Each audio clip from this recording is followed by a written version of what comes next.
जाके उस इमारत वाले से पूछ तू रात को सोता कैसे है, तुझे नींद आती है कि नहीं, वो भी बताएगा बिना नींद की गोली खाए नींद नहीं आती है। तुझे पता है ये बड़े बड़ी इमारतों वाले कभी 7 घंटे की नींद नहीं सो सकते हैं, ये ऊंची इमारतों वाले बगैर दवा के नहीं सो पाते हैं। वजह सिर्फ ये है कि नींद जो बच्चे गद्दों पे नहीं आती है, नींद नकलों में नहीं आया करती है, नींद रब के करम से आया करती है। नींद को खरीदा नहीं जा सकता है, नींद अगर पैसों से खरीदी जाती तो गरीब कभी सो नहीं पाता और अमीर कभी उठता नहीं। लेकिन हमने देखा है अमीर नींद की गोली खा के सोता है, गरीब पत्थर पे लेट जाए अल्लाह नींद दे देता है। क्यों? क्योंकि उसकी महल में, उसकी इबारत में हराम की ईंटें लगी है, गरीब के वजूद में हलाल के लुकमे लगे होते हैं। क्या बात है, सुभान अल्लाह सुभान अल्लाह, हक है हक है। जब मुसल्ले पे आने का टाइम था तूने चादर ओढ़ी और तू लेट गया। उसने आवाज दे के कहा मांग क्या मांगता है। अगर इज्जत चाहिए थी मुसल्ले पे आ जाते, अगर दौलत चाहिए थी भीख मांगते रब की बारगाह में झोली फैला के। अल्लाह गरीब हूँ रोजी का इंतजाम कर दे, अल्लाह मोहताज हूँ रिस्क दे दे। खुदा की कसम खा के कहता हूँ ओ लोगों, हम शॉर्टकट इख्तियार करते हैं ताकि हम जल्दी अमीर हो जाएं। याद रखिएगा हराम की दौलत देखने में खूबसूरत होती है लेकिन तबाहकारियां इसकी दुनिया के लिए नुमाइश बन जाया करती है। मर जाना लेकिन हराम का लुकमा न खाना, इसलिए कि हराम खा के मरोगे जहन्नम में जाओगे, हलाल की वजह से फाके से मर जाओगे, अल्लाह जन्नत तुम्हारी कब्र को बना डाले। करेंगे इंशाअल्लाह। और अगर आपको लगता है कि 50% इसके घर में हराम का है तो उसके घर का पानी भी न पियो, ये फतवा है। और तकवा यह है कि 1 रुपया भी किसी के घर में हराम का हो तो उसके घर का बर्तन न छुआ जाए। लोग मुझसे पूछते ये किस किताब में लिखा, पढ़ना। कितने हुजूर से प्यार करने वाले लोग हैं, हाथ उठा के बता दें जरा। सुभान अल्लाह, अल्लाह सलामत रखे। जिन्होंने हाथ उठाए अल्लाह सबको मरने से पहले हुजूर का मदीना दिखा दे। मेरे पास इससे बड़ी दुआ नहीं थी, ये मैंने दे छोड़ी है। तवज्जो है सारे लोगों की, सारे हुजूर से प्यार करते हैं ना। अब प्यार के भी कुछ तकाजे होते हैं। सोचू एक खा के बिल्ली हज को चली, उम्रा करने गया तो दाढ़ी इतनी थी, करके आया तो और छोटी हो गई। उम्रा करने गया तो 50 ग्राम किलो पे मार रहा था, करके लौटा तो पूरा 100 ग्राम मारने लग गया। क्यों? काबा तो वही है ना, मदीना शरीफ भी वही है। लोग कहते वहां तो लोग सुधर जाते, ये बिगड़ा कैसे? मैंने कहा यार अजीब आदमी, जिसके हज उम्रे के सफर में 1 रुपया हराम का होगा ना, अल्लाह उसका हज उम्रा कबूल नहीं करेगा। बोलो, 1 रुपया हराम का। और यहां किसान है तो मेड़ कुरेद रहा, ऐसी मेंढ काट रहा, पता ही नहीं चल रहा कब काट दी, पानी दी फटाक से गिर गई। हजरत मैं किसान का बेटा हूं, नहीं मेरे दादा किसान है, मेरे बाप तो अल्लाह का शुक्र है आलिम है, मुफ्ती आजम हिंद के मुरीद और खलीफा भी हैं। मैं मगर मेरे दादा परदादा ये किसान लोग रहे, हम जमीन और खेतों पे जाने वाले लोग हैं। चला नहीं जाता मेंढ पे पैर रख के, मेंढ सीधी थी यूं जा रही है। क्यों? उससे कोई यार ये कह सकते ट्रैक्टर वाले की गलती है, ऐसा मार गया है ना। ये बेगाना शादी में अब्दुल्ला दीवाना, ना इसकी जमीन ना इसका खेत, और जबरदस्ती मेंढ काटी आया। कह रहा मुखिया धोला साफ कर दिया, पैसे सही से दे दिए। इतना लट फिरेगा बेटे कि ना मुखिया बचाएगा ना कोई ठेकेदार बचाएगा। निकलो इन चीजों से यार। माफ कीजिएगा अगर कोई कमजोर है ना तो पूरी इतनी अंदर को मेंढ रख दी है कि हटा के दिखा, ले भाई अब वो कैसे हटा देगा, लट थोड़ी खागा। और पंचायतें भी होती है ना, आंख मार के पंचायत हो रही है कि टेंशन मत लियो, फैसला तुम्हारे हक में होना, आन तो दो। गलती किसी की भी है, मुजरिम गरीब होता है। डरो अल्लाह की अदालत में खड़े होने से। ये तेरी तराजू है जिसका कांटा जिधर तू चाहे झुक जाए। एक तराजू जब अल्लाह लगाएगा ना, उस तराजू के कांटे में रत्ती भर फर्क आने वाला नहीं है। बदल दो अपनी दुनिया, लात मार दो हराम की दौलत पे और ऐलान कर दो जिएंगे तो हुजूर के लिए जिएंगे और मरेंगे तो हुजूर के लिए मरेंगे। हमारी भी कोई जिंदगी है? जितना हराम खा रहा उतना मस्जिद में जाके भौंस रहा। हाँ, जितने लुक में हराम के उतना कचर कचर मस्जिद में जाके कर रहा है। वहां नेक बनता। सुन और कान खोल के सुन, तेरी औकात क्या और हैसियत क्या है? ना तू सहाबी है, ना तू ताबई है, ना तू तबे ताबईन में से है। सच तो यह है कि तूने तबे ताबईन को भी नहीं देखा है। तेरे लुक में हराम के और तू सोचता है कि बख्शा बख्शा आया है। सुन, इश्क किसे कहते हैं? मेरे हुजूर मस्जिद में बैठे, जोहर की नमाज का वक्त हुआ है, नमाज हो गई है, सहाबी आए, उन्होंने आके हुजूर को सलाम किया। सरकार की निगाह करम उठी, सरकार ने चेहरा फेर लिया। वो आगे बढ़े, आका ने फिर चेहरा फेर लिया। जब चेहरा फेर लिया तो बगल में हजरत उमर बैठे थे। हजरत उमर कहते हैं, देखता नहीं कि तेरे हाथ में सोने की अंगूठी है और तू चाहता हुजूर तेरे सलाम का जवाब दे, तेरे सलाम का जवाब दे। बस इतना सुनना था, पैरों के नीचे की जमीन खिसक गई, बैठ गए। हुजूर उठे, अंदर चले गए। जब असर की अजान का वक्त हुआ, उसने अंगूठी निकाली और फेंक दी। हजरत उमर ने कहा, यार बैठ जाना, हुजूर आएंगे बात हो जाएगी। उसने कहा, नहीं, हुजूर को मेरी वजह से तकलीफ हुई है इसलिए उठ के चले गए, दोबारा देखेंगे तो दोबारा तकलीफ ना हो जाए, ये कह के रोता हुआ उठा तो हाथ की अंगूठी निकाल कर फेंकी। अल्लाह अकबर, अंगूठी पड़ी थी जमीन पे, ये तो रोता हुआ चला गया। थोड़ी देर गुजरी है, हजरत बिलाल ने असर की अजान दी है, सरकार तशरीफ लाए। आके करीम ने अंगूठी को पड़ा देखा, कहते उमर वो कहाँ है कि जो अंगूठी यहाँ छोड़ गया है? हजरत उमर ने बात बताई, सरकार वो ये कहता हुआ चला गया कि मेरी वजह से आका को तकलीफ हुई है, उठ के चले गए हैं, इसलिए मैं जा रहा हूँ, तेरी वजह से दोबारा मुस्तफा को तकलीफ ना हो जाए। सरकार कहते अंगूठी यहीं फेंक के चला गया। हजरत उमर की आंख में आंसू आ गए। या रसूल अल्लाह, रो रहा था, मैंने उससे कहा यार ये अंगूठी तो ले जा, तू नहीं तो तेरी बेटियां पहन लेंगी, औरतों के लिए जायज है, मर्दों के लिए सोना हराम है। कहते या रसूल अल्लाह, उस जवान ने कहा था आका से, उस जवान ने कहा था उमर, बात यह है कि मैं जानता हूं ये सोना है, मेरी बेटी पहन सकती है, लेकिन मेरा इश्क ये कहता है जिसे मुस्तफा नजर से गिरा दे मैं उसे हाथ नहीं लगा सकता हूं। कहा जाओ, आज से मुझे इस अंगूठी से नफरत हो गई है। इतना सुना, नबुव्वत वाली झोली फैल जाती है। आका फरमाते बिलाल, अब नमाज बाद में होगी, पहले गुलाम को बुला के ला और उससे कह देना चल, तुझसे खुदा भी राजी हो गया है, मुस्तफा भी राजी हो गए।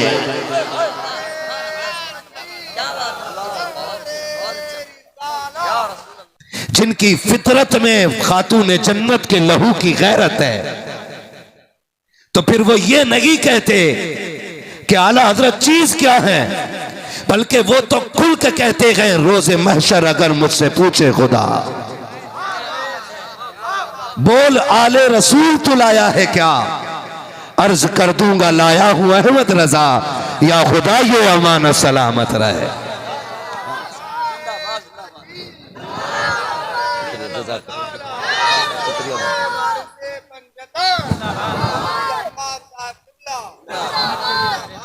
नहीं बिल्कुल बिल्कुल, जैसा आपकी मर्जी हो। हाँ, कोई मसला नहीं। खैरियत है ना? जरा कह दें या रसूल अल्लाह। और सुनो सुन्नियों, आला हजरत ने सिखाया, आला हजरत ने सिखाया है, आपका नारा यही होना चाहिए, दो जहां में खातिम आले रसूलुल्लाह कर, हजरत आले रसूल मुक्तदा के वास्ते ये अपना नारा रखो। शफीपुर शरीफ सरकार आला हजरत हाजिर हुए। सुने आज किसकी महफिल में बैठे हो, अल्लाह करे ये बातें दिल में उतर जाएं। शफीपुर शरीफ सरकार आला हजरत गए, मजार पे हाजिरी के लिए गए और फौरन बाहर निकल आए। तो आपके साथ जो आपके शागिर्द थे, खुद्दाम थे, उन्होंने कहा सरकार कभी ऐसा नहीं हुआ कि आप गए हों और मजार से फौरन आ गए हों। आपका उसूल रहता है कि जिस बारगाह में जाते हैं कुछ देर बैठते हैं फिर आते हैं। तो सरकार आला हज़रत ने कहा था कि मैं आज इसलिए जल्दी आ गया कि जब मैं बारगाह में अंदर गया तो फरिश्ते इतने थे कि पैर रखने की जगह नहीं थी। इतने फरिश्ते अंदर मौजूद थे एक सैयद की कब्र पे कि पैर रखने की जगह मौजूद नहीं थी। फिर मेरे इमाम ने खुल के कहा था, कैसे आकाओं का बंदा हूं रजा। आज कोई कुछ भी कह ले, कुछ भी कह ले, सैयद होता क्या है ये आला हजरत से पूछो। उन्होंने कयामत तक आने वाले नासबियों के मुंह पे ताले लगाए और खारजियों का बोलता बंद किया और उन्होंने कहा था, कैसे आकाओं का बंदा हूं रजा, बोल बाले मेरी सरकारों के। आज हम सैयदों के मेहमान बने हैं, ये मेरी और आपकी खुशनसीबी है। हम तो दुआ करते हैं, अल्लाह दुनिया में भी सैयदों के दामन से जोड़े रखना, आखिरत में भी सैयदों के दामन से जोड़े रखना। ये दुआएं मांगा करो अल्लाह से, दुआएं मांगा करो खुदा से। आज बड़ी महफिल है, हुजूर के दीवानों का हुजूम है। आपसे मेरी इतनी गुजारिश है कि आप हुजूर की हर निस्बत का एहतराम करना शुरू कर दें। हुजूर की हर निस्बत का एहतराम करें। सिर्फ सैयद नहीं, हम हुजूर के सारे सहाबा का एहतराम करते हैं और यही मसलक आला हजरत है।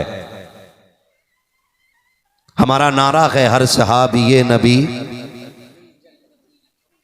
हर सहाबी नबी। जिनका अकीदा है वो खुल के बोले, हर सहाबी नबी। हाँ जी, अब आया ना मजा, हर सहाबी नबी, गली गली नगर नगर। क्या बात है, ये सैयदों के मिंबर से नारा लग रहा है। जब ये नारा लगे ना, गली गली नगर नगर, तो सबको बोलना है अबू बकर अबू बकर, ठीक है ना। फिर एक इसका पलट होगा, नगर नगर गली गली। ये नारा लगना चाहिए, लगा के देख लो नारा में, गली गली नगर नगर। नहीं नहीं नहीं, आवाज नहीं निकली अभी। तो कुछ लोग मुंह देख रहे हैं कि बात क्या कर रहा हूं मैं। मसला के आला हज़रत बयान कर रहा हूं मैं, और जो इस नजरिए पे नहीं है वो हमारा नहीं है। गली गली नगर नगर। ये सामने वाले बंदे अच्छी आवाज निकाल दें थोड़ी सी, क्योंकि आप आगे बैठे हैं, आपकी ड्यूटी थोड़ी सी ज्यादा है, ठीक है ना।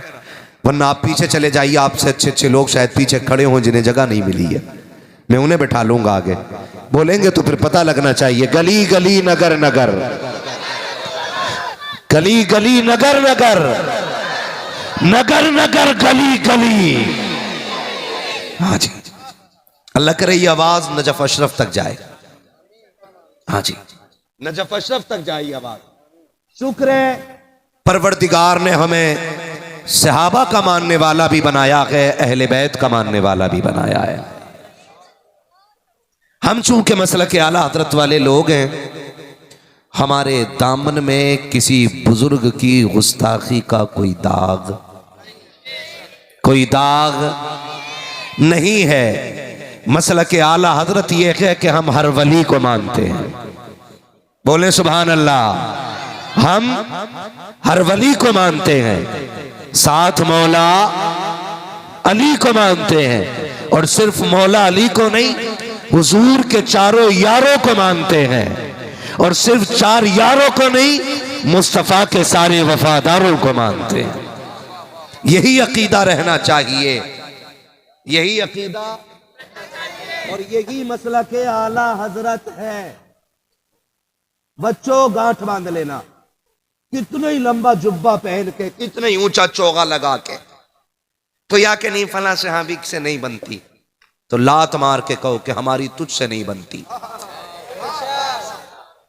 हमारी तुझसे नहीं बनती। इसलिए कि अहले बैत को इसलिए मानते हैं कि वो नबी के घर वाले हैं और सहाबा को इसलिए मानते हैं कि वो मुस्तफा से निस्बत रखते हैं। दोनों को हम हुजूर की वजह से मानते हैं। और जब जो दोनों को मानते हो तो फिर दोनों को मानना चाहिए नहीं। जो सहाबी है वो हमारे सर का ताज है। तो ये अकीदा रखेंगे इंशाल्लाह। ये अकीदा रखो, अली अली के नारे लगाते रहो, जन्नत में रास्ता खुला मिल जाएगा। हाँ, मेरे मुर्शिद इजाजत, मेरे मुर्शिद बैत सरकार ताजुशरिया हैं और मेरे मुर्शिद इजाजत सरकार रईसुल अत्किया सरकार उवैस मुस्तफ़ा हैं। मैंने उनको फरमाते सुना है। अभी किसी छछुंदर ने पोस्ट डाली थी कि खानकाहे बिलग्राम के आबाओ अजदाद का नजरिया राफजियत को बढ़ावा देता है या वो राफजी अकीदे के लोग थे। एक किताब का हवाला देकर के बात कही गई। मैं मजीद कोई बात नहीं कहूंगा, बस इतना कहूंगा, हाथ कंगन को आरसी क्या, पढ़े लिखे को फारसी क्या, जिसका बाप जिंदा उसको हरामी कहने वाला कौन है। पिछले साल भी उर्से वास्ती में सरकार वैसे मुस्तफ़ा ने कहा था हमारा वही अकीदा है जो जमहूर उलमाए अहले सुन्नत का अकीदा है। पिछले साल उर्स में यह ऐलान किया गया था कि हमारा अकीदा यह है कि अंबिया के बाद सबसे अफजल जात अबू बकर सिद्दीक की जात है और दूसरे नंबर पे हजरत उमर की जात है, तीसरे नंबर पे हजरत उस्मान गनी की जात है, चौथे नंबर पे मौला। इतनी जोर से अली का नाम निकले कि राफजी और खारजियों का कलेजा फट जाए। चौथे नंबर पे मौला, मौला, मौला। ये अकीदा है अहले सुन्नत का। इस अकीदे पे रहो। आगे कहते हैं ये अकीदा रखे रहो, अली अली के नारे लगाते रहो, अली अली के नारे लगाते रहो। और फिर देखो अल्लाह कितनी इज्जतें बख्शता है। इनकी निस्बत का एहतराम हमें क्या से क्या बना देता है। मेरे महबूब ने इरशाद फरमाया जिसने मेरे औलाद की इज्जत की, तवज्जो कीजिएगा, जिसने मेरी औलाद की इज्जत की या मेरे औलाद की खिदमत की या मेरी औलाद की मदद की, कहते हैं हुजूर कि मैं उसको हाथ पकड़ के जन्नत में दाखिल फरमाऊंगा। फिर बरेली से आवाज आती है वो तो निहायत सस्ता सौदा बेच रहे हैं जन्नत का, हम मुफलिस क्या मोल चुकाएं, अपना हाथ ही खाली है ना। जो लोग ये समझते हैं कि खाली रत जगहों से रुतबे बुलंद हो जाएंगे, वो भी ख्याल खाम में। और जो ये समझते हैं कि खुदा को छोड़ के सिर्फ पीर की जूतियां उठाने से वली बन जाएंगे, वो भी गलत सोचते हैं, वो भी गलत सोचते हैं। आप अल्लाह की इबादत भी करते रहे, पीर की फरमाबरदारी भी करते रहे, इतनी आसानी से खुदा मिल जाएगा कि आप सोच भी नहीं सकते हैं, सोच भी नहीं सकते। मेरे सामने आप बैठे, अल्लाह आपको सलामत रखे, कितने लोग किसी न किसी पीर से मुरीद हैं, हाथ उठा के बताएं जरा। जितने मुरीद हैं, किसी से भी मुरीद हैं, हाथ उठा के बता दें। थक रहे हैं आप हाथ उठाने में? नहीं ना, बहुत कम लोग मुरीद हैं। आपको मशवरा दूं, वजह यही है, एग्जाम आता है, इतने बहुत से कलम लेके आ जाते हो, सैयद साहब पढ़ दियो, इन्हें पेन पढ़ दो, कि क्योंकि हाई स्कूल का इम्तिहान आ गया। मुझे एक बात बताओ, बच्चा पूरी रात गेम खेले और सुबह को पेन पढ़वा के ले जाए तो क्या वो आईपीएस बनेगा? बोलो, बनेगा? नहीं बनेगा ना। क्यों? क्योंकि दुआ के साथ मेहनत जरूरी होती है।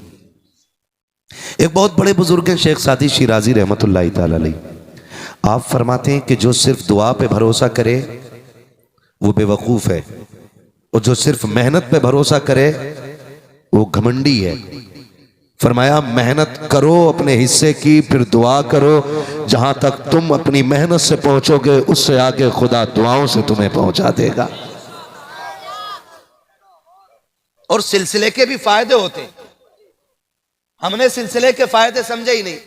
कई नौजवान तो कहते हैं ना जी शादी के बाद मुरीद होऊंगा, पता ना बीवी किसी और पीर के साथ निकल ले और मैं किसी और के साथ निकल ले, वो भी रंगीला बीवी के साथ रहेगा। कह रहा दोनों एक पीर के मुरीद होंगे ताकि दोनों वहां भी दामन जोड़ के चलें।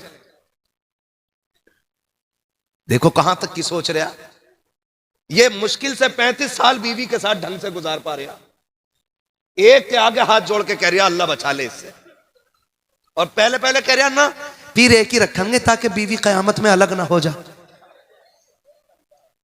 कुरान तो ये कहता है कि उस दिन बाप बेटे से भागेगा, बेटा बाप से भागेगा, माँ औलाद से भागेगी, औलाद माँ से भागेगी, मियाँ बीवी से, बीवी शौहर से, एक दूसरे से भागते होंगे, कोई किसी की सुनने तैयार नहीं होगा। तो वहां भी ठुक्के जोड़ रहा है कि नहीं अभी मुरीद नहीं होना है, जब ब्याह हो जाएगा ना फिर दोनों एक साथ मुरीद होंगे। नौजवानों और बच्चों, जितनी जल्दी हो जाए किसी अल्लाह वाले के दामन से जुड़ जाना, इसलिए कि हम जब किसी अल्लाह वाले के दामन से जुड़ जाते हैं ना तो फिर सिलसिले का फैज जारी कर दिया जाता है। इसलिए मैं तो कहता हूं अपने बच्चों को बुजुर्गों की झोली में डाल दो। सरकार आला हज़रत ने मुफ्ती आजम सरकार को बचपन में ही मुरीद कराया कि नहीं, बोलो। और आज हिसाब लगा रहे ना यार, अभी 2-4 बीघे की बेईमानी कर लूं फिर मुरीद होऊंगा। मौलाना अभी मुरीद होने का मौका ना है, रोजाना कई क्विंटल तोलना पड़े है, और हर क्विंटल पे अगर 100 ग्राम भी मारा तो अभी लंबी मार पे हूं। पहले ये बेईमानी छोड़ दूं फिर मुरीद हो जाऊंगा। पहला जुमला मेरा आपसे यह है कि आप अगर दुनिया और आखिरत की भलाई चाहते हो तो अहद करो जब तक जिंदा रहेंगे हलाल खाते रहेंगे। कैसा खाएंगे? जोर से कैसा खाएंगे? हलाल खाएंगे। कान खोल के सुनना मेरी बात। आज हर बंदे को यह शिकायत है कि बड़ा जा रहा हूं मस्जिद में दुआई कबूल ना हो रही। हर बंदे को शिकायत यही है कि शबे कदर में भी मांग के देख लिया, शबे बरात में भी मांग के देख लिया, दुआई कबूल नहीं हो रही। इमाम गजाली से पूछा गया था, हजरत दुआएं कैसे कबूल होती हैं? आपने फरमाया 2 काम करना। कहा कौन से? फरमाया जब भी बोलना सच बोलना, जब भी खाना हलाल खाना। हाथ उठने में देर होगी, रब कबूल करने में देर नहीं करेगा। आज ना माफ कीजिएगा शॉर्टकट की आदत पड़ गई है। अगर कोई बंदा मेहनत से गाड़ी ले आया ना तो दूसरा हिसाब लगा रहा मैं कैसे गाड़ी लेकर के आऊं। फिर उसने हक मानना शुरू किया। कितने कैम कितने जुए चल रहे हैं। हमारी कौम को आग लग गई है, जुए की लत ने तबाह कर दिया है। कभी ड्रीम 11 ने तबाह किया, कभी फ्री फायर ने तबाह किया। हमारी कौम सट्टेबाजी पे उतर आई है। मैं पूछना चाहता हूं अपने कौम के नौजवानों से, तुम्हारी जवानी सट्टों के लिए नहीं थी, तुम्हारी जवानी जुओं के लिए नहीं। काम पे लाके खड़ा कर दिया था कि जहां हम फख्र से कहते थे कि उम्मते मुस्लिमा 100 जिस्म एक जान है। अगर तकलीफ किसी एक को होगी तो दर्द सभी को होता है। हम उस मकाम पर खड़े थे कि जहां सबको एक निगाह से देखा जाता था। हम उस मंजिल पे लाके खड़े किए गए थे मुस्तफा के जरिए, जिस मंजिल को देख करके दुनिया कहती थी कि एक ही सफ में खड़े हो गए महमूद व अयाज। ना कोई बंदा रहा ना कोई बंदा नवाज। हमें हुजूर ने उस रस्सी में ला करके बांध दिया था कि ला इलाहा इल्लल्लाह कहने वाले सारी एक कतार में नजर आते थे। लेकिन माफ कीजिएगा, आज कहीं सिलसिलों के झगड़े हैं, कहीं पीरा मुरीदी के झगड़े हैं, कहीं बिरादरियों के झगड़े हैं, कहीं जात पात का इख्तलाफ है, कहीं अमीरी गरीबी का इख्तलाफ है, कहीं छोटे बड़े का इख्तलाफ है, कहीं काले गोरे का इख्तलाफ है। जबकि हम भूल गए तारीख का वो बाप कि जब मेरे नबी ने आखिरी खुतबा हुज्जतुल वदा के मौके पे दिया था और फरमाया था मेरे सहाबा मैं मुकम्मल दीन तुम्हें दे करके जा रहा हूं। और आखिरी खुतबे में आका करीम ने जो जुमले कहे थे, हर जुमला मेरे नबी का तारीख साज है, हर जुमला मेरे नबी का काबिल कद्र है। लेकिन जिस जुमले की तरफ मैं आपकी तवज्जो दिलाना चाहता हूं, मेरे नबी ने कहा था मेरे सहाबा आज मैंने तुम्हारे दरमियान से सारे फर्क मिटा दिए हैं। न तुम पर किसी गोरे को किसी काले पे फजीलत है, न अजमी को अरबी पे फजीलत है, न किसी कमजोर पे ताकतवर को फजीलत है। मैं सारे फर्क मिटा करके जा रहा हूं। मेरे नबी ने कहा था याद रखना तुम में सबसे अफजल वो होगा जो खुदा के नजदीक तुम में सबसे ज्यादा मुत्तकी होगा। जिंदाबाद जिंदाबाद। आज गौर करने की जरूरत है। आज तकवा नहीं है, बाकी सब कुछ है।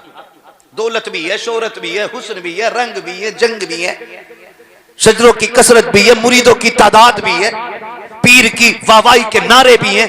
अगर नहीं है तो मुस्तफा का दिया हुआ दीन हमारी गर्दनों में नहीं रह गया है।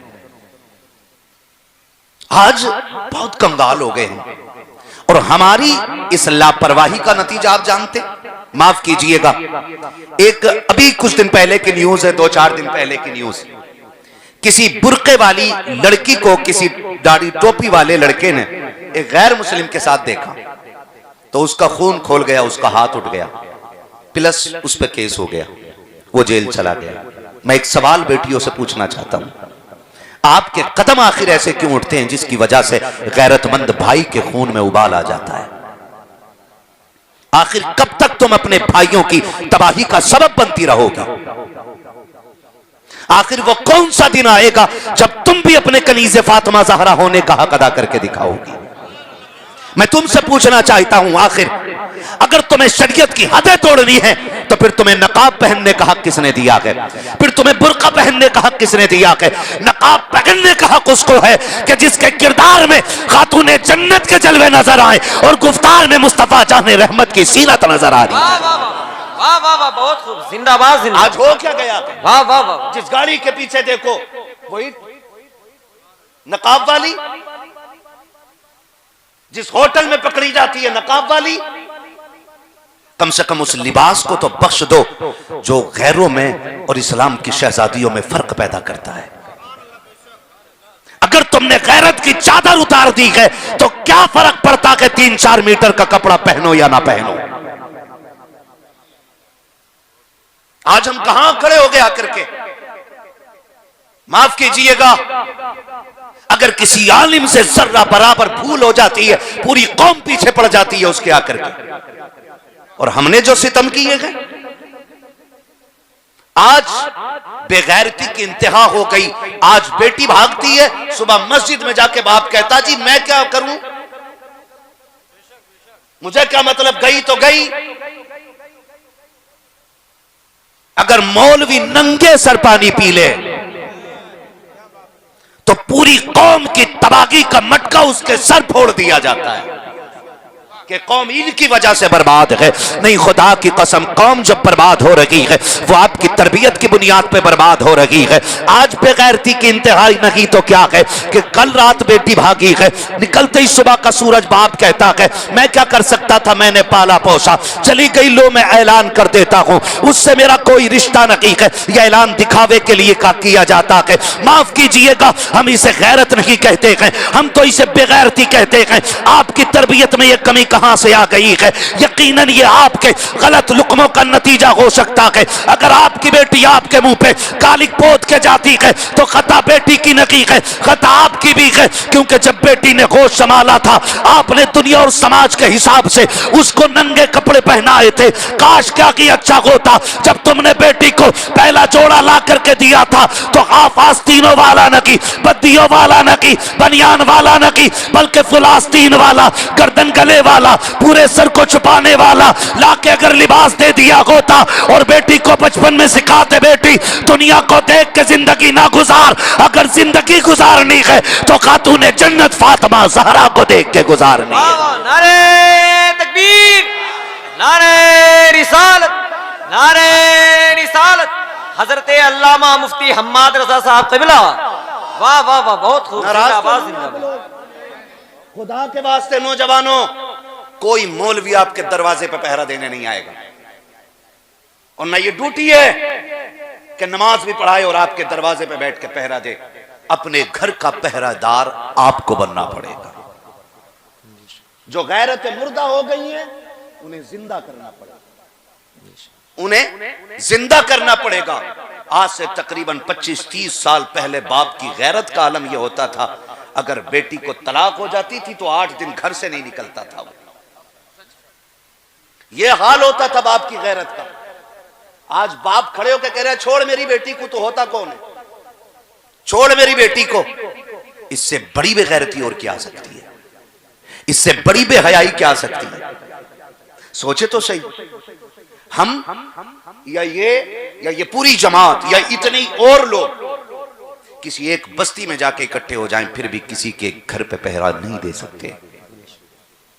और याद रखिए, जब गैरत की दीवारें गिर जाती हैं ना, तो फिर सीमेंट की दीवारों से इज्जतों की हिफाजत नहीं हुआ करती है। हाँ, अगर गैरत की सरहदें ऊंची होंगी तो फिर खुदा की कसम किसी दीवार की जरूरत नहीं पड़ सकती है। ये जरूरी है। अभी कारी साहब किबला ने, मौलाना मुज़क्किर साहब किबला ने ये अभी एक हाल बताया था एक बेटी का कि जिसके सामने कुरान की बेहुरमती करने की कोशिश की गई थी, कि आज वो गैरत वाली बेटियां हैं। आज एक कलमा पढ़ने वाला कहता, बहन इससे तेरा क्या रिश्ता? तो वो कहती, तू होता कौन है मुझे रोकने वाला? मेरा जिस्म मेरी मर्जी, मैं जवान हूं, अपनी मर्जी की मालिक हूं। ना बेटी, तुझसे किसने कह दिया? जब तुमने कह दिया ला इलाहा इल्लल्लाह, तो ना जिस्म के तुम मालिक रहे, ना जिंदगी के तुम मालिक रहे। रोटी जरूर खाओगे, लेकिन जिंदगी तुम्हें मुस्तफा के फरमान के मुताबिक गुजारनी पड़ेगी। वाह वाह वाह वाह वाह। ये जन्नत किसी थाली में रखा हुआ निवाला नहीं, जो जिसका हाथ पहुंचेगा उठा लेगा। जन्नत उसी को मिलेगी जिससे खुदा भी राजी होगा, मदीने वाला मुस्तफा भी राजी होगा। वाह वाह वाह, जिंदाबाद जिंदाबाद। इसलिए इसे हासिल करने के लिए कुर्बानियां पेश करना पड़ेगी। आज बेटी कह देती है, तुम कौन होते हो समझाने वाले? कौन होते हो तुम सुनाने वाले? कौन होते हो तुम रोकने वाले? मेरी मर्जी।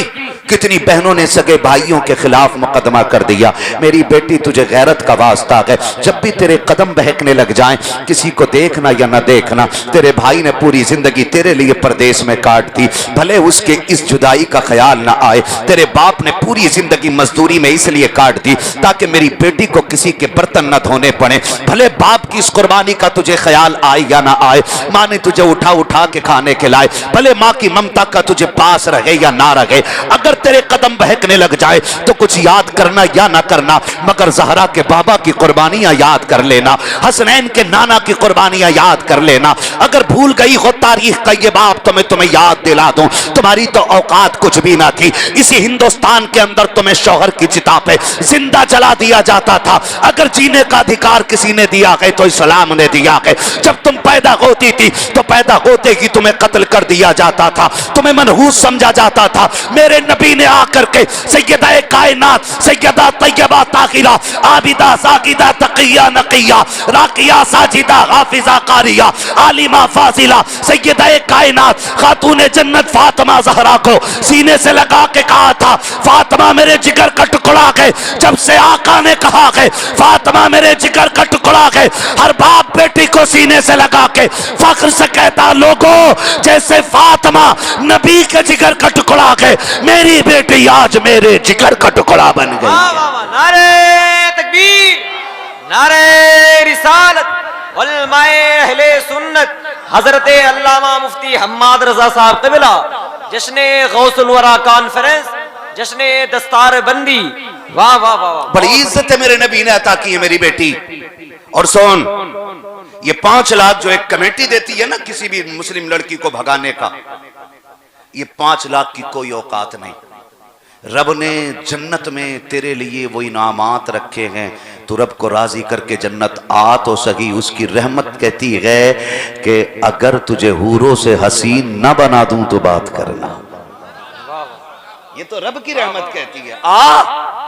तू काली है, तुझ पे कोई नजर नहीं डालता, तुझे निकाह के काबिल कोई नहीं समझता, वो क्या उसकी रहमत कहती, तू मुझे सजदे करके राजी कर ले, मैं तुझे जन्नत में हुस्न अता करके राजी कर लूंगा। इससे बड़ी नेमत किधर मिलेगी? ये 5 लाख 6 लाख कितने दिन चल सकते हैं? और रिजल्ट अच्छा नहीं है, रिजल्ट अच्छा नहीं है। मेरा जिस्म मेरी मर्जी, तू होती कौन है? होती कौन है? कितनी बेटियां सोशल मीडिया पे आके रो रही हैं, हम घर आना चाहते हैं, अब्बा हमें ले लो, हमें बुला लो। कितनी बेटियों के साथ सितम होते हुए आज सोशल मीडिया का दौर है, दुनिया देख करके अंधी हो गई है। इनके साथ जा रही हो जो तुम्हें यूज करने के बाद कोई ट्रेन की पटरी पे फेंक देगा, कोई टुकड़े करके बैग में फिट करके फेंक देगा, कोई तुम्हारा कीमा बना के नाले में डाल देगा, कोई तुम्हें फ्रिज में पैक कर देगा, कोई तुम्हें कुत्तों को खिला देगा, कोई तुम्हारी बोटियां समंदर में डाल देगा। इन पे भरोसा करके कहती हो हमारा जिस्म हमारी मर्जी है। आज तुझे बताऊं मेरे नबी ने तुझसे कितना प्यार किया है। सहाबा फरमाते हैं हुजूर जलवागर हैं, हमारे बीच आका बैठे हुए हैं, आका हमसे महवे गुफ्तगू हैं, हम मुस्तफ़ा की ज़ियारत कर रहे हैं। अचानक में मुस्तफ़ा के लबे मुबारक हिल जाते हैं। आका करीम कहते हैं मैं हाजिर हूँ। फिर थोड़ी देर चुप रहे, फिर कहा आका ने मैं हाजिर हूँ। फिर सरकार ने कहा मैं हाजिर हूँ। सहाबा कहते हैं हमें आवाज़ देने वाले की आवाज़ तो नहीं सुनाई देती थी, लेकिन मुस्तफ़ा बार बार कहते थे मैं हाजिर हूँ, मैं हाजिर हूँ। हम समझ रहे थे कि जो हम नहीं देख रहे हैं वो मुस्तफ़ा देख रहे हैं, जो हम नहीं सुन पा रहे हैं वो मुस्तफ़ा सुन रहे हैं। कहते हैं सरकार दो आलम अचानक अपनी जगह से उठे और बड़ी तेजी के साथ निकल जाते हैं। सहाबा कहते हैं हमें डर था कोई दुश्मन मुस्तफ़ा को अकेला देख के नुकसान ना पहुंचा दे। हम भी आका के पीछे पीछे चले, लेकिन कहते हैं सरकार की रफ्तार इतनी तेज थी कि हम आका के पीछे तो चले लेकिन सरकार नजर नहीं आए। कहते हमें रास्ते का पता नहीं। सहाबा बताओ जब रास्ते का पता नहीं है तो फिर हुजूर का पता कैसे मिला? कहते हम लंबी लंबी सांसें लेते, जिस जिस गली से खुशबू आती जाती हम अपना रुख उधर कर देते थे। नबी की खुशबू बताती थी लोगों नबी इधर से गुजर के गए हैं। तभी तो मेरे इमाम ने कहा है उनकी महक ने दिल के गुंजे खिला दिए हैं, जिस राह चल दिए हैं कूचे बसा दिए। वाह वाह वाह, बहुत खूब, जिंदाबाद जिंदाबाद। हाँ मेरी बेटी तुझे बताऊं नबी ने कितना प्यार किया है, हुजूर ने कितना प्यार किया है। सुन, सहाबा कहते हुजूर दौड़ गए, हम पीछे से दौड़ गए। हमने जाके देखा हुजूर एक दरवाजे पे खड़े, हुजूर एक दरवाजे पे खड़े। आका करीम ने दस्तक दी। कौन है दरवाजे पे? हुजूर फरमाते हैं बेटी अभी तूने कहा ना काश मेरा कोई बाप होता, मैं आ गया हूं। सहाबा कहते हमने वहां नहीं सुना था, अब आका की ज़बानी सुन रहे। बेटी अभी तूने कहा ना काश मेरा बाप होता, मैं आ गया हूं। उसने कहा कि अगर मेरा बाप इतना अच्छा होता तो मैं यहां ना होती। हुजूर फरमाते हैं चल तूने ये भी तो कहा था काश मेरा भाई आता। हुजूर कहते हैं मैं आ गया हूं। उसने कहा मेरा भाई अगर इतना गैरत वाला होता तो मैं यहां ना होती। कहा हुजूर ने फरमाया फिर तूने ये भी तो कहा था काश कोई तो हमदर्द होता। हुजूर फरमाते मैं आ गया हूं। जब इतना सुना बच्ची ने कहा दरवाजा खुला अंदर आ जाए। हुजूर अंदर तशरीफ लेके गए, बच्ची को देखा आंख में आंसू है, बेकरार है। हुजूर ने फरमाया बेटी खैर है? उसने हुजूर के चेहरे को देखा, देख के कहने लगी आज तक आपको कभी नहीं देखा, आप कौन है? हुजूर ने फरमाया मुझसे न पूछ मैं कौन हूं, तू बता तेरी आंख में आंसू क्यों आ गए हैं? आप अंदाजा लगाइए, मेरा महबूब कहता है तू बता बेटी तेरी आंख में आंसू क्यों आ गए हैं? बच्ची ने रोना शुरू किया। उसने कहा कि मैं एक यहूदी की खरीदी हुई बांधी हूं, उसके दर की कनीज हूं मैं, मगर रोना इस बात का है कि मेरा बाप मुझे तब बाजार में बेच गया जब मैं 7 साल की थी। आज 10 साल पूरे हो गए। मैं जिन मुश्किलों से गुजर रही हूं मैं किसी से कह भी नहीं सकती हूं। हुजूर फरमाते हैं रो क्यों रही है? उसने कहा रो इस बात पे रही हूं कि काम ज्यादा है, सख्ती भी ज्यादा है और तबीयत अलील है। मेरे नबी ने फरमाया क्या चाहती है? उसने कहा काश कोई मुझे छुटकारा दिला देता। मेरे नबी ने फरमाया बिलाल सारा सामान बांध दो। सामान आटे की गठरी अलग, गेहूं की गठरी अलग, जो उस वक्त जो था या जो पीस रही थी उस चीज की गठरी अलग। 2 गठरियां बनी, हुजूर ने हाथों में ले ली। सुने जरा, हुजूर ने हाथों में ले ली और लेके चलने लगे। सहाबा ने कहा का ये बोझ हमें दे दीजिए। मेरे नबी ने फरमाया ना, ये मेरी बेटी का बोझ है, आज मोहम्मद को उठाने दिया जाए, आज मैं इसका बोझ उठा रहा हूं। हुजूर ने लिया, फरमाने लगे बता कहां रहता तेरा मालिक?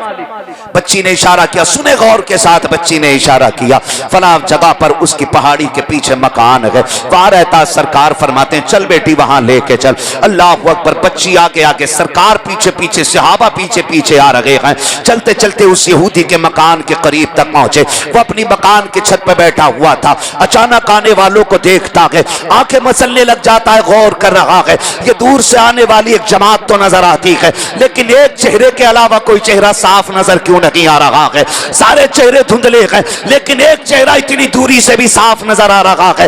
वो देखता रहा, देखता रहा। कुछ देर हुई तो ये करीब आई जमात, और इस जमात में सबसे आगे मेरे मुस्तफा जलवागर हैं। उसने दरवाजा खोला, कहा कौन हो तुम लोग? आका करीम ने कहा था कि सुन ये बच्ची तू खरीद के लाया था? कहा हाँ मैं खरीद के लाया था। आका कहते हैं बता इसे बेचेगा कितनी कीमत में?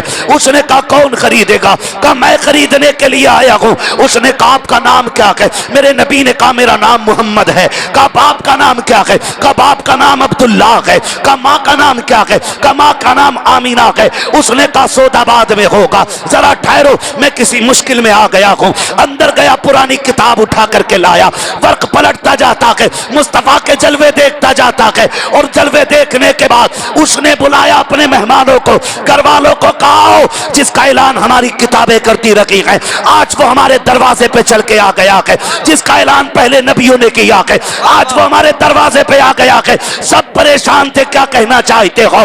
कहा सुनो, जिस आखिरी नबी का ऐलान हमारी किताबों ने किया है, ये वही पैगंबर है। कहा तुमको कैसे पता है? कहा हमारी किताबें बता रखी हैं, जो आखिरी पैगंबर होगा उसकी शान का आलम ये होगा कि वो मरने वाली बेटियों को जिंदगी अता करेगा, वो कैदियों को आजादी दिलाएगा, वो गुलामों को रिहाई का परवाना देगा, वो बेकरारों का करार बन के आएगा, वो बेसहारों का सहारा बन के आएगा। और हमारी किताब बताती है अल्लाह ने उसको ऐसा हुस्न दिया होगा कि जहां से देखोगे वहां से उसका चेहरा साफ नजर आएगा। का एक एक लाइन पढ़ के देख लो और इनकी आदतें मिला के देख लो। मेरे नबी ने कहा जल्दी कर, बता इसकी क्या कीमत लेगा? कदम पकड़ के कहा महबूब इसकी कीमत कुछ दे या ना दे, मुझे कलमा पढ़ के गुलामी में कबूल फरमा लीजिएगा। मेरे नबी ने कलमा पढ़ाया है, मेरे नबी ने कलमा पढ़ाया है। आका कहते बता अब इसकी क्या कीमत लेगा? उसने कहा सरकार अब ये ही नहीं, मैं भी आपके दर का गुलाम हो गया हूँ। आका हकीकत तो ये है, जब तक बिके न थे तो कोई पूछता न था, तुमने खरीद कर हमें अनमोल कर दिया। नारे तकबीर, नारे रिसालत।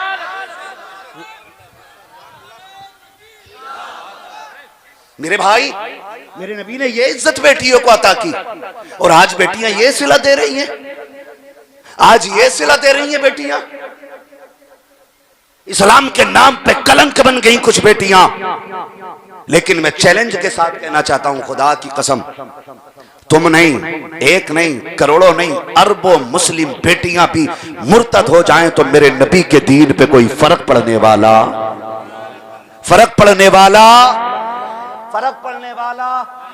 नहीं है। दीन को हमारी जरूरत नहीं, हमें दीन की जरूरत है। ये याद रखिए, हमें दीन की जरूरत है। हम अपने घरों में दीन लेकर के आए, अपनी बेटियों को कनीज़े फातिमा ज़हरा बना दें। दो हकीकतें ऐसी हैं जिससे कोई छुटकारा ही नहीं। नंबर एक मौत, नंबर दो कब्र। ये दो हकीकतें ऐसी हैं जिससे कोई छुटकारा। बोलो मरना है कि नहीं मरना है?